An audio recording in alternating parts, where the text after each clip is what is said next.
بسم اللہ الرحمن الرحیم۔ گوشہ نشینی کا فائدہ نمبر 5، کیونکہ میں نے پہلے ذکر کیا گوشہ نشینی کے 6 فائدے ہیں، تو 5ویں نمبر کی بات ہو رہی ہے، گوشہ نشینی کا فائدہ نمبر 5۔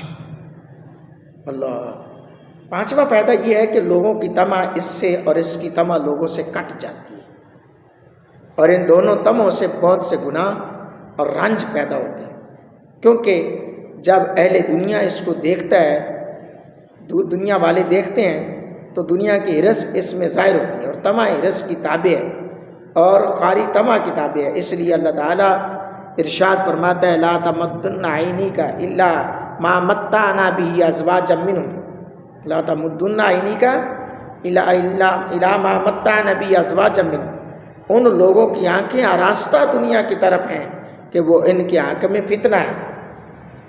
اللہ اکبر۔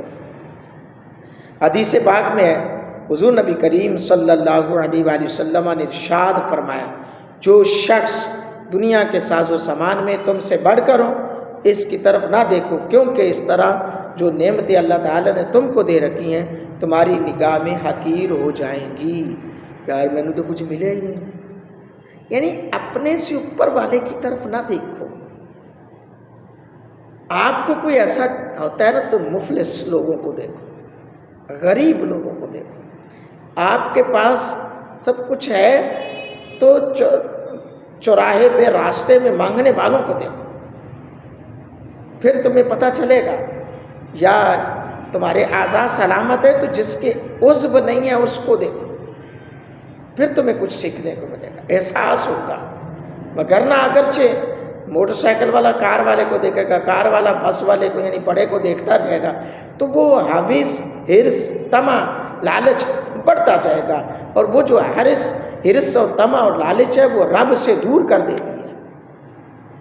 یقیناً آپ کو یہ ویڈیو بہت اچھی لگی ہوگی، اس کو شیئر کریں، لائک کریں، اور کمنٹس باکس میں کمنٹ ضرور دیں، اور میرا چینل جنہوں نے ابھی تک سبسکرائب نہیں کیا وہ سبسکرائب کر لیں۔ میں چاہتا ہوں کہ ایک ہفتے کے اندر میں 1000 سبسکرائبر کا جو ٹارگٹ ہے وہ پورا کرنا ہے۔ 250 سبسکرائبر ہونے والے ہیں، تو میری دوستوں سے ریکویسٹ ہے کہ چینل ضرور سبسکرائب کریں۔